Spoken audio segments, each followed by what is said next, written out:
only person that really makes an effort to help me is Timmy. Uh, uh, I have not spoken to Terry in over a year. I haven't spoken to Kalen in over a year. And I haven't spoken to TJ in over a year. None of my other siblings have even lifted a finger to help me. And uh, I don't know. Maybe it's because we just never had a close family. And we grew up in a dysfunctional family. And we were never very close to begin with. Because I think a lot of those children growing up were treated differently than the other children were. And because of that difference, uh, it kind of pushed us apart. Uh, but Timmy is probably the only one that has even bothered to uh, worry about me, or like if I don't call him or get in touch with him for a week, then he starts wondering. I wonder if he's still alive out there. I wonder if he's okay out there, and then he'll make it an effort to find out. But he's the only one that will. Nobody else cares. Period. Yeah. What about your brother Terry or your sister Carolyn? Do you ever even hear from them? No, do not. I do not even hear from them. I remember when I was living with Mom in the summer of 2012, Kalen told Mom, I don't want Maddie over here when you're not here, implying that uh, I guess she was afraid I was going to break into her house and steal things. I don't know what she thought, but when Mom told me what Kalen had said, I was just disgusted with Kalen and her attitude. And not only that, I pushed myself away from her, and I have not seen Kalen or heard from her since then. That was a year and a half ago, and I have not gone to her house for any reason, and I just never would. Uh, Period. I mean, now if Kalen was dying of cancer and in a hospital bed, would I come visit her? I don't even think that I would. I just don't care. I don't like her. I just don't. Why do you think there's some kind of disconnect between her and your other brother Terry, or even me for that matter? Why?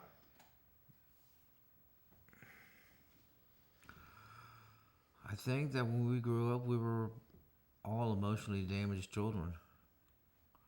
And then I think that the damage that we were faced with emotionally on a daily level affected us tremendously as adults.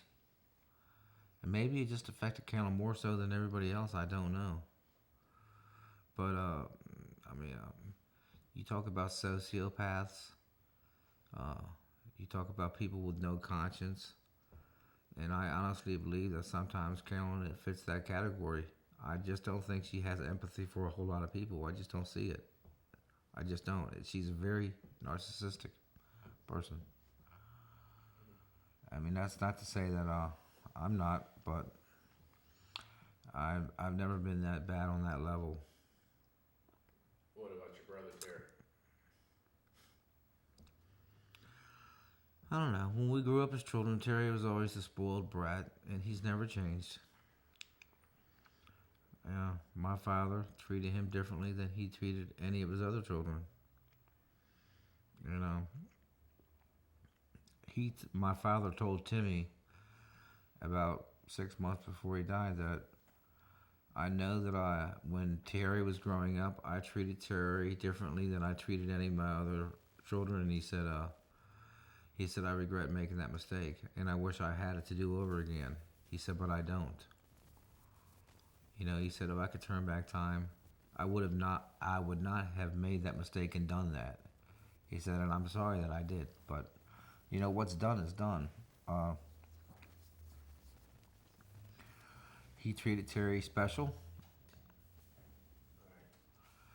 He treated Terry like he was fragile glass, and that's just the way that it was.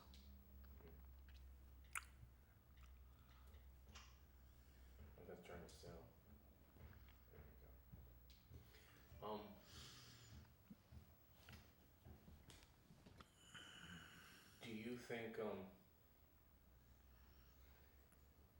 think you were abused by your father?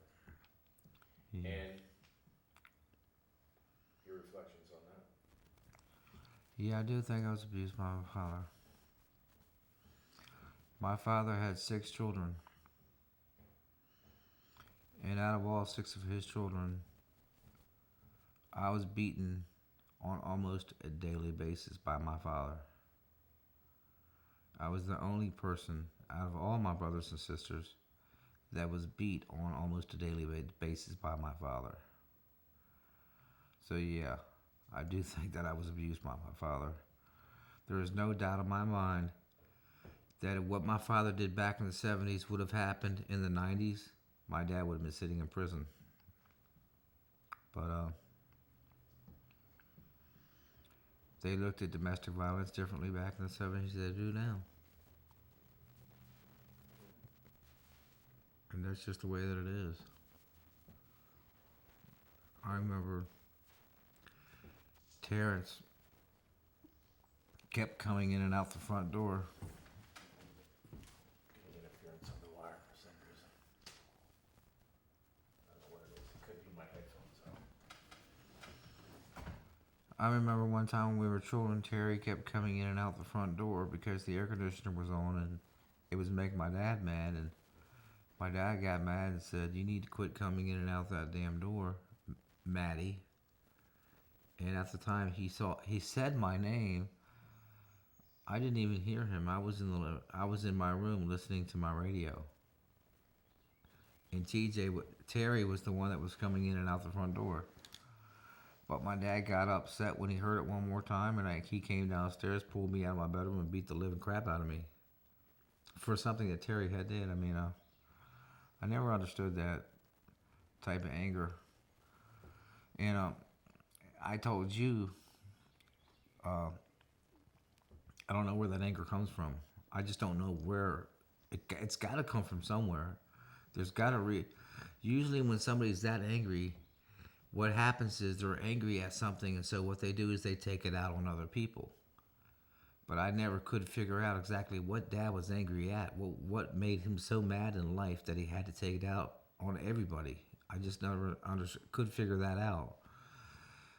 And now that I'm 48 years old, I see it in my mother. It was like when I was living with her, she was always angry at me, and I wasn't drinking. I was looking for jobs online.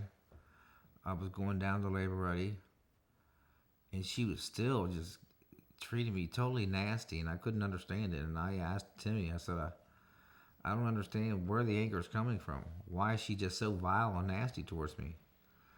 And me and Timmy thought about it, and he says, I don't know, Maddie. I think she's on medication, and she needs to take her medication. And I think that she's just crazy, and that's why she's angry all the time. But the anger that my mother and my father displayed towards their children is just despicable. It really is. It's despicable how they treated their children, and it's just a travesty in life. It was a travesty for the whole family. No family should ever have had to have gone through the horror show that we went through when we were growing up.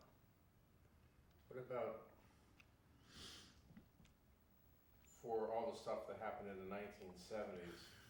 You know, Mom would say that,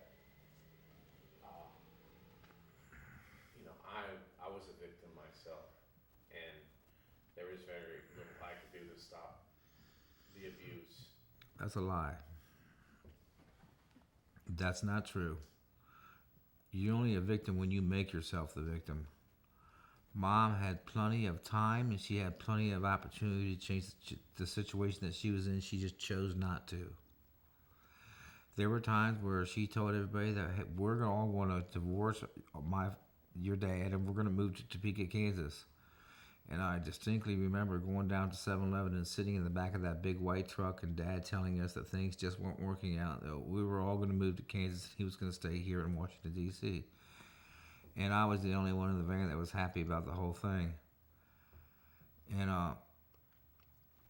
wound up that they reconciled their differences, and we never went anywhere. And when my dad found out that I was very happy that my mother was leaving him and going to Topeka, Kansas, that infuriated my father. That really made him much more angrier at me after that.